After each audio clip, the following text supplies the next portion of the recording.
This is the Moonlight Graham Show, a freewheeling conversation with the role players, the underdogs, and guys with flat-out great stories in sports. You know we love the underdogs here on the Moonlight Graham Show, and our Moonlighter for today has one of the best underdog stories the National Football League has seen in the last 15 years. His name is Fred Jackson. Now, Fred Jackson, he's not an Iowa guy. He was born and raised in Fort Worth, Texas. And get this, he's an identical twin. He's got an identical twin brother. And both him and his brother grew up as pretty good athletes, but they were really small. And down in Texas, especially the Dallas area, those are some big schools, and it's big-time high school football. So even though Fred and his brother were great high school athletes, they couldn't even crack the lineup at their high school. And so both of them ended up playing Division III football at Coe College over in Cedar Rapids. And they both grew and blossomed and hit the weight room and turned into awesome college football players. Fred Jackson's senior year at Coe College, he rushed for 2,702 yards and scored 29 touchdowns. Those are like video game numbers. He even got some looks from NFL teams after Coe College because he put up some ridiculous numbers, but nobody was willing to take a chance on a Division III running back. So Fred, he was not willing to give up on his football dream. He ended up playing indoor football for 2 years. I'm not talking about like arena league football, not the Iowa Barnstormers. This is indoor football, and he played for the Sioux City Bandits. And his second year there, he won the MVP of the league. The next year would have been 2006. Fred got hooked up with NFL Europe, goes over to NFL Europe, does really well over there, and then he connects with Marv Levy, the famous Buffalo Bills coach, who just so happened to also be a Coe College alumni. Marv Levy brings Fred Jackson into the Buffalo Bills, and Fred Jackson becomes one of the best underdog stories, coming from Division III football to leading the NFL in all-purpose yards, and he had a great career for the Buffalo Bills. He ended up playing for the Bills from 2006 to 2014. Great run for him there. He played for the Seahawks in 2015 before retiring from the NFL. Fred Jackson, not only was he a great football player, great athlete, he was also the 2010 NFL Walter Payton Man of the Year award winner. This guy is a great guy. Even though he didn't grow up in Iowa, he currently lives up in Ankeny, Iowa. You can find him working out all the time at the DMAC gym up there in Ankeny. Guy's still in great shape. Was so happy to be able to get him here on the podcast to tell his story, to get to know Fred a little bit. He's a fantastic guy, and he's a great underdog, and we are all about the underdogs here on the Moonlight Graham Show. I think you guys are going to love this conversation with Fred Jackson, and if you like what we're doing here on the Moonlight Graham Show, guys, we would love it if you subscribe to the show wherever you get your podcast and leave us a 5-star review. That would mean a lot. We'd also appreciate it if you followed us on social media, Twitter, Instagram, Facebook, YouTube. We love hearing from you guys each and every week. I actually did this interview with Fred over Zoom, so our YouTube channel, we're going to have the video. If you guys care to watch this, want to see me and Fred's beautiful faces on YouTube, we'll have it up there on the YouTube channel, so you guys are going to love this. Enjoy today's episode with Moonlighter Fred Jackson. But before we get to our episode, I want to talk to you about a new partner of ours. It's called the Underdog newsletter. So the Underdog newsletter is an email newsletter that you can sign up for online. Here's what it is. It's a bite-sized rundown of the best underdog stories in sports. You guys know we're all about the underdogs here on the Moonlight Graham Show. And what these guys do, they sift through thousands of stories each and every week and handpick the best underdog stories and deliver them into your email inbox each and every week. They deliver it the same time the Moonlight Graham Show comes out every Tuesday morning. And these guys over at the Underdog newsletter, they celebrate the long shots, the rejects, the misfits, beating the odds, and overcoming adversity. I don't know if there's a better email subscription list that you can sign up for than the Underdog newsletter. Here's how you find them. You head over to www.jokermag.com/newsletter, or to make it even even easier, all you have to do is type in Underdog Newsletter into Google, sign up for the Underdog Newsletter. It'll come into your inbox every Tuesday morning, and let them know the Moonlight Graham Show sent you. I guarantee that you'll enjoy this Underdog Newsletter each and every week. Check them out, guys. Well, right away, Fred, why don't we just get started? This interview is kind of being partnered with Des Moines Area Community College. They don't have intramural sports right now because of the pandemic. And, of course, the Des Moines area campus rec. Now, I've heard that you can be spotted in the DMAC weight room every now and again. So what are your workouts like right now, Fred? Man, right now, just kind of laid back. I haven't really been doing a lot just because of the whole pandemic stuff. But for the most part, I just try to get out and do stuff in the yard with my kids. Last 2 or 3 weeks, my son has been wanting to play baseball. So I've been outside playing baseball with him with a bunch of the neighbor kids we're all kind of doing our thing by wearing our masks and all that. So it's been fun to do that. I live next door to my brother and my brother-in-law. So we get a bunch of family members doing stuff that way. So it's always something we can get into, especially with them being that close. Yes. Well, speaking of that, you and your twin brother, Patrick, I saw something from a couple of years ago that you guys were running track in your late 30s. So what prompted you guys, like maybe 37, 38 years old to start running track again? Yeah. That's just my brother and I always being competitive, man. He saw that there was it was nationals was being hosted at Ames down at Iowa State. So he was like, let's compete. And I was like, man, you do realize we haven't done anything in track for 15 years now. And he was like, I don't care. I was like, well, I don't care either. So we went out there and did it, had a blast doing it. Hamstrings probably weren't too happy at us the next few days, but we like to do it. We just like to compete and stuff. And that was an opportunity for us to do so. What track events did you run growing up? I can imagine you were a 100 and 200 guy, but did you ever get into the 400s and the 800s too? Yep, I was a 400 guy. My mom was actually training for the Olympics when she got pregnant with my brother and I. So we got some speed from her. I can't say that I still have that speed, but we were All-Americans in the 4x1 at Coe College. So track was something that we love to do. And to be able to have that opportunity to continue to run, we do it every year at Iowa Games. We have been for the last 3 years anyway. It's just fun to be out there competing. And when you have a twin brother that's the exact same way, we love to compete in anything we do. So to be able to have that opportunity is something we jumped on right away. What event did your mom run? She was a 400 runner. So, yeah, she was training for the Olympics to be a part of the 4x4 and the 400 sprint. Wow. Mm-hmm. So you must have picked up all the speed from your mother then.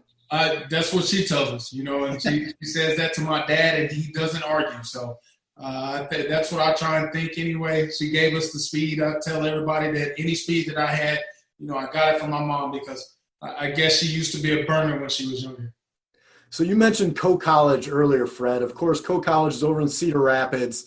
And, hardly ever does a Division III school see an athlete like you and your brother come through and play football and run track at D3s in Iowa. So how did you end up from, the Dallas area down in Texas up here at Coe College in Cedar Rapids? Yeah, long story short, I was tiny in high school, didn't play much. How small? Yeah. How small were you? 5'6", 145 pounds. My senior year playing football. And I had my middle school coach at the time was a Coe College alum, and he had been the head coach at Coe. So we were really close to him growing up in middle school, all through elementary and things like that. And he said, I got the perfect place for you guys to go and continue your football career if that's something you want to do. And of course, we jumped on it. It was an opportunity to go to college, get another degree and things like that. So we were all about it. And we ended up there, and, the rest is history. We had a fantastic time, loved everything about being at Coe. Had a tremendous 4 years there playing football, running track, and, just making lifelong friends. So, but I was small, tiny, and my son is the same way right now, so he's mad at me. I told him he'll get used to it and he'll grow eventually. Is what all they can do is worry about that. But if I think, not being able to get that many opportunities, Cole was the best place for me to go. When did you grow? For 10 years, basically after high school, between the summer between my freshman year, I grew 4 inches and about 40 pounds. So I came in, or about 30 pounds, and I came in at about 170, and I was 5'10", 5'11". And through Cole, grew another 2 inches. I left Cole, I was 6'1". I was right at 200 pounds. And then when I got to the NFL, and I would have been 24, 25, I grew another 25 pounds of muscle. So for 10 years, I was still growing, and I just happened to keep growing. And right now, I'm growing in the wrong ways, I think. I'm almost up to 230 pounds now. Yeah, you and me both. But was there a moment, like your senior year at Co, you rushed for like 2,700 yards, had 29 touchdowns. Was there a moment during that year where you're just like, man, football is fun right now? I've never had it where I'm just running by and running through people. Yeah, I mean, it definitely started the first game of the year.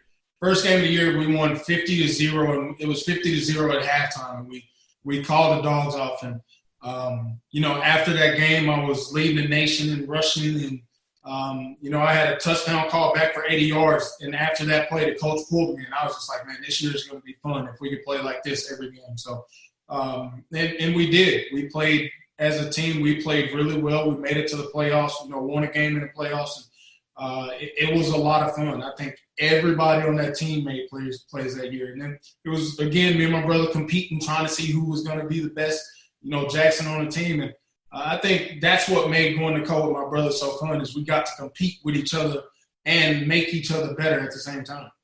Yeah, obviously you have set your roots here in Iowa now. You're talking about all your family playing together in the neighborhood right now, which is cool, but you're not a native of Iowa, of course. So outside of Co College and football at Co and track at Co, what about Iowa appealed to you to want to come back here and raise your family?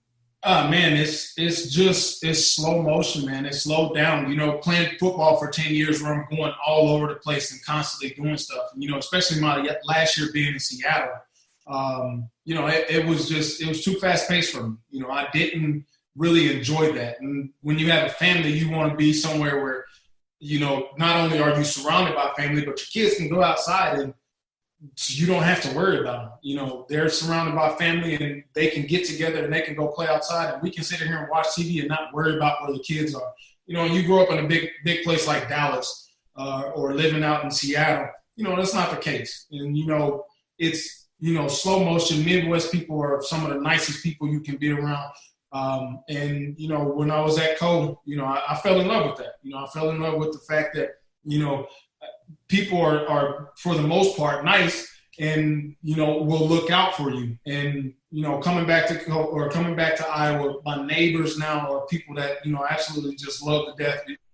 We hang out with all the time outside of my family.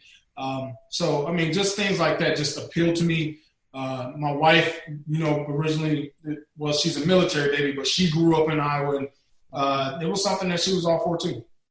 That's great. So going back to Co College and that great senior year that you had there, were there any scouts talking with you? Was there a chance of going right from Division III to the NFL? Or how, what was that process like right after that senior year? Okay, so, right after that senior year, I did a workout with the Broncos, the Bears, the Packers, and Cowboys, I think. And, all of them said the same thing. We think you're talented, but it's just hard to make the jump from Division III to the NFL.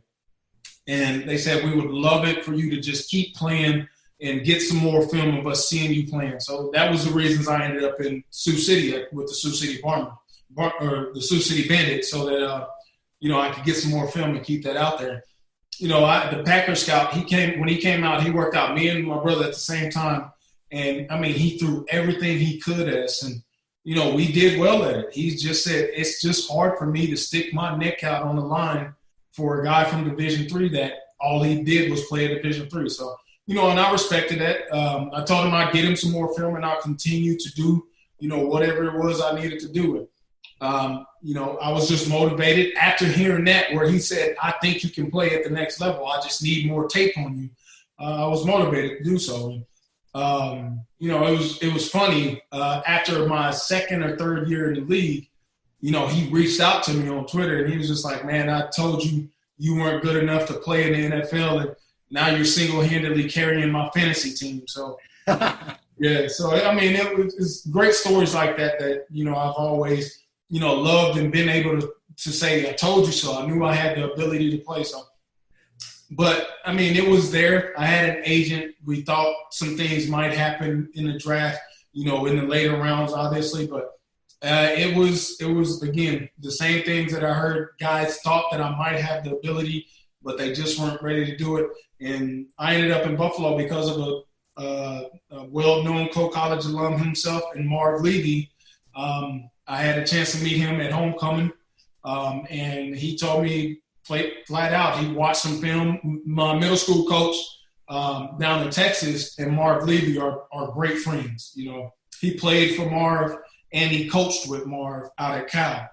So with those two knowing each other, he connected me to Marv, and Marv watched film of this college alum. And when he went back in 2006, I got a phone call 3 days later. Man, true to his word, he said, if I got an opportunity, I'd get you a workout. When he went back as a GM in Buffalo, 3 days later, I got the phone call. He was a man true to his word, and without him giving me that opportunity, I don't know that I make it in the NFL. Yeah, that was going to be my next question. Without Marv Levy, does Fred Jackson ever gain, 5,600 yards and score 40 touchdowns in the NFL? Yeah, and you know what? I love him to death. And when I do talk to him, he tells me all the time, I don't want any credit for that. You did that all the time. I can't let him get away with that. Without him believing in me and giving me the workout, sending me over to NFL Europe so I could play over there and get some more tape, for all these NFL scouts, I wouldn't be where I was. I wouldn't have had that opportunity to make those plays in the NFL. So without him and, even my middle school coach connecting us, without those two connections, I wouldn't have made it in the NFL. What is it about the running back position in particular? It seems like you almost have to see him in games, because a lot of guys look good, in shorts and a T-shirt. They look good with their shirt off. They look good in all the drills. They can catch. They can run. They're quick. They got a good 40. They can bench press. But then some guys are just different between the lines than other guys. That's it. It's easy to look good when there's no what we call bullets flying at you. Bullets being the defense trying to come after you. It's easy to do it when you're out there and you're just doing it on the field. But when it's in game and you're going like this and quarterback's throwing plays at you, yelling at you, and you don't have time to just sit back and slowly tell you about it, that's when you find out what guys really are about. And that's why you have, some of these tremendous athletes that do stuff in college. When they come out and make it to the NFL, they don't survive. It's because you need to see what it's like when you get a playbook this thick thrown at you, and you have to know all of it in certain situations that it tweaks it this much, but you still have to be able to know that that's the difference, and that's what while some guys can stick around longer. And one of the things I was able to do is I was able to, learn that playbook and, be the second quarterback on the field. And that helped me with my athletic ability to stick around for a while.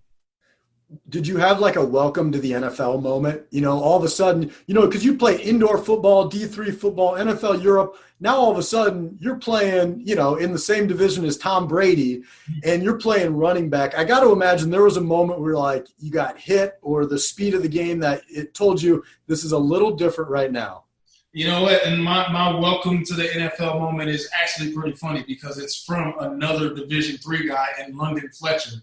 And when we were at practice, we were running, and of course, I come out of the backfield, I make a play, and I'm running down the sideline, and I'm thinking the play's over with because we're kind of just doing stuff, just going out. And London knew I was a Division III guy, so he kind of took me under his wing and wanted me to succeed because of being a Division III guy.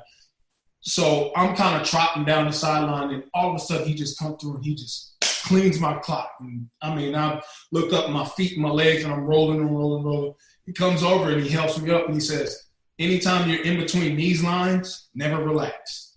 And picked me up, patted me on my butt, and set me on. And I was just like, okay, I get what you're saying right now. You've never arrived in the NFL. But you have those moments where you get reminded you're in the NFL, and that was definitely my first one because it would have been training camp. I'm 2 days into training camp, and I'm thinking, I'm pretty good. I feel good about myself. And Lundy came over and he just smacked me and reminded me, nope, you're not nearly as good as you think, young man. So always stay on your P's and Q's, and that was definitely my welcome to the NFL moment. So you mentioned London Fletcher, but who was the biggest hitter or the toughest defender that you played against? Oh, man. You got to go with Ray Lewis. I played a couple of games against Ray Lewis, and he was what you see, this figment of this man, this myth, this legend. That was Ray Lewis. He was a guy that's out there barking the entire game, whether he's giving orders to his defense or he's telling you what he's going to do to you when you get the ball. So that was definitely my guy that I love to play against, love to compete against. And you mentioned another one, Tom Brady. There was 3 or 4 games where I thought for sure we had Tom beat. We were going to beat him, and he did his thing, and he marched down the field, and they beat us in the end. So, you can sit back and I can think of 100 different ways, 100 different things of me, being like, man, I made it in the NFL. Right. And obviously, you played the majority of your career in Buffalo. In Buffalo, they're famous for that run in the 90s where Marv Levy, they just couldn't get over the top. But because of that, they've developed one of the most loyal fan bases in pro sports, not just the NFL, but in pro sports. What was it like playing in front of those Buffalo Bill fans every week? Yeah, that's just it, man. You talk about some of the most loyal fans that you can see. That's Bills Mafia. That's how they are. I mean, when your home field advantage is playing in 3 foot of snow and you look in the stands and there's still 70,000 people in there with 3 foot of snow, how many people, say that they want to go sit at a football game and it's 3 foot of snow on the ground? That's what separates them from any other fan I say. And this is December when we don't have a chance at making the playoffs and we still got fans in the stands, cheering us on like that. And it's, like I said, a foot of snow on the ground. So that's what separates those guys. They were with us no matter what the situation was. They were still out there supporting us. Like we were a team that had won those 4 Super Bowls. So to be stung 4 times in a row and still support a team the way you do, you can't ask anything, better than a fan base. When you go back to Buffalo, does everybody recognize you right away? Oh, yeah. Buffalo is I say when I want to feel special, I go to Buffalo because, playing the way that I did and for that team and for the fan base, because they know that I appreciated everything that they did for me. I wouldn't have been, Fred Jackson without them, supporting me through the years. So, but yeah, I look, whenever I feel like feeling special, I go back to Buffalo because they definitely make me feel that way.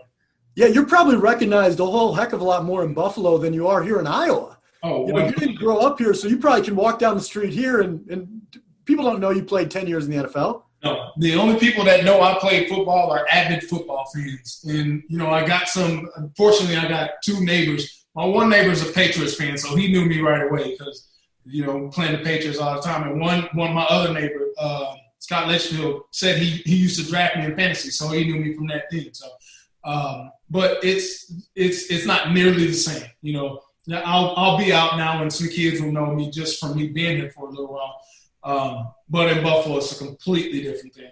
I can't go in the airport without taking a few photos or signing a few autographs, when I'm in Buffalo. Yeah, so I'm a big fan of Underdogs, so I've been a fan of yours for a long time now. And what I like is what happens behind the scenes. And that a lot of times stories like yours, they don't just happen by chance, right? It's what's happening in the dark all the time. And when you're playing for the Sioux City Bandits and we're playing in NFL Europe, and a lot of times you got to do things on your own that's going to separate you from the guys you're competing against. What was kind of your go-to workout that pushed yourself when nobody else was watching? Yeah. And for me, it's really simple, man. My twin brother, he was the catalyst that kept me in it, that kept me working out when I didn't want to work out. He'd be like, no, let's go work out. No, you got to do this. If you really want to chase this, let's go do another workout. Let's go do this. And, he played with me in Sioux City. So We were constantly doing stuff like that together. Another one was my wife. My wife kept me motivated throughout the whole thing. She actually took care of us when I was chasing this dream. She worked 2 jobs so that I can chase this dream of playing in the NFL. So without those two motivate me, my brother physically out on the football field or in a weight room, and my wife mentally saying, no, I got this. You do what you got to do to focus on football. There's no way that I make it in the NFL without those two. So, Fred, who is your all-time favorite teammate? Was it your brother Patrick? Ooh, you know what? I got to go with that answer just because I got to be safe because he is my neighbor. But there's 2 guys that really just stick out. Well, 3 guys that really just stick out as my all-time favorite teammates. And one of them is Aaron Williams, who's like a little brother to me. He went to the University of Texas, and I was a big Longhorn fan growing up. So when he got drafted, I immediately took him under my wing. And we're still close now. I talk to him every day. So he's one. Ryan Fitzpatrick is another one that's going to always be one of my favorite teammates just because we got along great. We still talk now. I just talked to him yesterday. He's loving his life down in Miami, still playing. So I'm jealous of that. But he's also one of my favorite friends. And Marshawn Lynch will always be one of my favorite teammates. He's just a guy. We got along great. We did things together. We still talk and do stuff like that all the time too. So those 3 guys, along with my brother, will always be the guys that I say are my favorite. Yeah, my next question actually was going to be about Marshawn Lynch because I think you played with him both in Seattle and in Buffalo. Yep. And he's one of the best characters the NFL has seen maybe ever. I just love that guy. And I love when he went to the Raiders and then he came back with Seattle. Everything about Marshawn Lynch, I'm in. What's your best Marshawn Lynch story? Oh, man. So when my son was little, my son had to be 18 months old maybe, and Marshawn used to hang out with Braden all the time. And they spent a lot of time together. And Marshawn came over one night. We were just hanging out or whatever, and Braden comes downstairs with a cookie in his hand. And Braden's eating the cookie, and Marshawn looks at him and he goes, man, give me your cookie, like you would pick on a kid and take his cookie and eat it. Marshawn actually ate the cookie. I was like, you can't do that to a kid, man. You will traumatize them. And he was just like, man, he'll be all right. I know you got some more cookies upstairs. It's not about him having more cookies. It's about he actually has to worry about you taking his cookies and eating them now. And he was just like, man, he'll be all right. And then he grabbed Brady and kind of shook him. He's like, you're all right, right? So, yeah. I mean, that's just him. The character that he's just like, I'm going to be me. And everybody around me, I don't care if it's this 18-month-old kid, is just going to adjust to me being me. So, it was stuff like that he did all the time to anybody and everybody that he cared about. What's one memory that you have when you look back on your career now that just reminds you of everything that you love about football?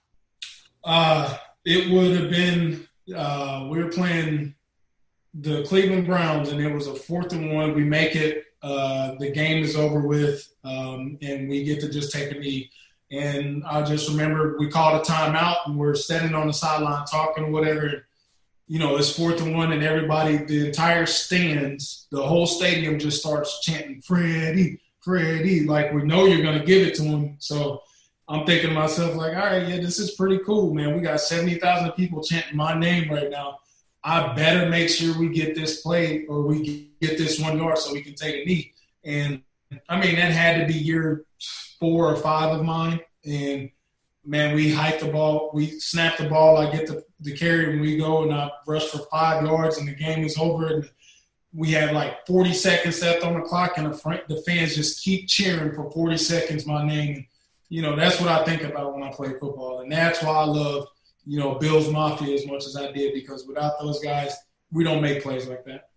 That's a great story. I was getting chills just hearing you talk about it, because that's like something every kid dreams of when they're little, playing for a team, the whole stadium chanting their name, and hardly any of us ever get to experience that, And it's like you said, you get chills. And I used to tell my brother, we used to talk about it, what got you juiced? And I was like, that, anytime you hear 70,000 people, chanting your name, you're out there playing hard on the field so that it may happen again.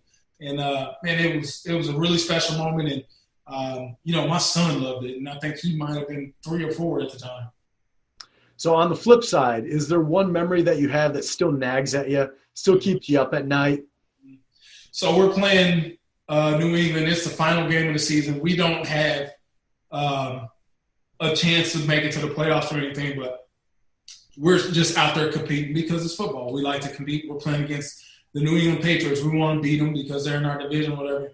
And the last play of the game happened because of me. I'm running a simple route, and our quarterback sees me. I'm wide open, and I'm going to try and get the first down. I might be a yard or two short, but I can get it if I catch it.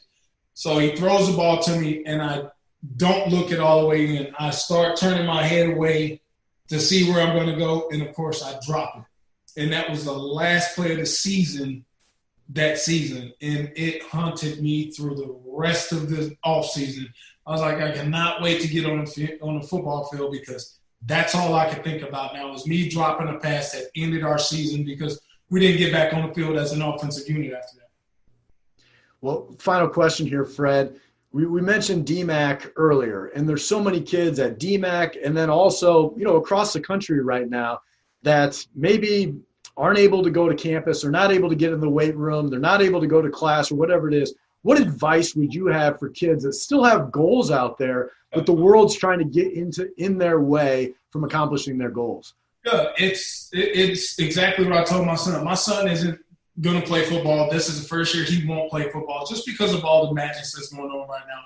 I told him it's simple, man. You can still get out and do stuff. You can still get out like right now. He's going to go play baseball. He can come call me. I can go out and I can do drills and stuff with him. There's so much information and stuff out there of things you can do to prepare you for whatever it is that you're trying to do. You want to go run in a marathon at some point when all of this is over. There's plenty of information from great people that are out there running these marathons that can still get you in shape and do whatever you need to, a triathlon, whatever it may be. You want to go for whatever you want to study in school. There's different things you can look at that way. You want to be a lawyer. There's plenty of places you can go look at from tremendous lawyers out there.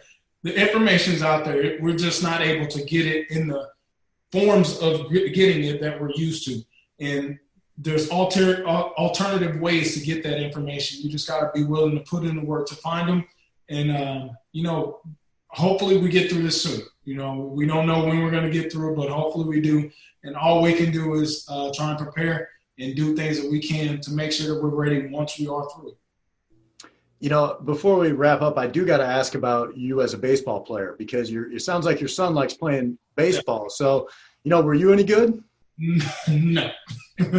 So I've done 2 home run derbies and got second to last in both of them. So it's just never been in my DNA.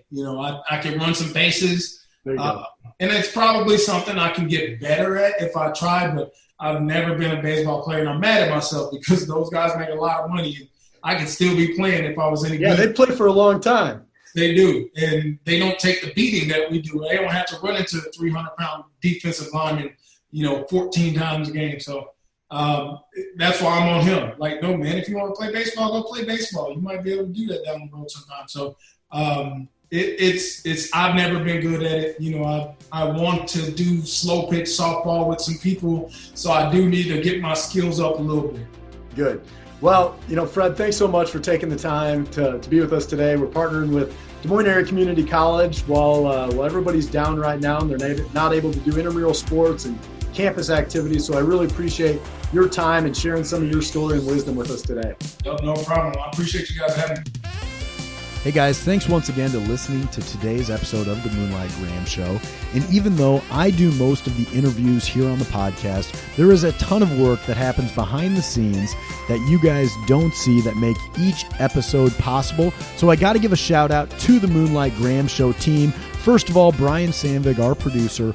Brian does all of the post-production work, and in real life, he's not just a podcast producer, He's also a real estate agent, so if you're looking to buy or sell a home down in the Kansas or Missouri areas, give Brian Sandvig a call.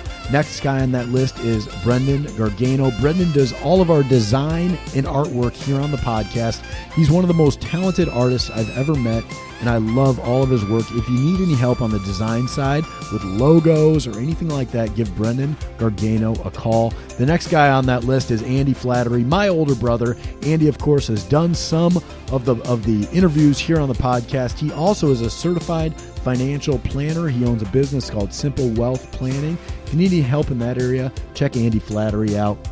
And then, of course, the trusty co-host Tom Griffin and my younger brother Neil Flattery. Those guys are just busy being husbands, being fathers, they're family men, but also they do a ton of work here on the show. So thanks again for listening. We really appreciate you guys subscribing and supporting the Moonlight Graham Show.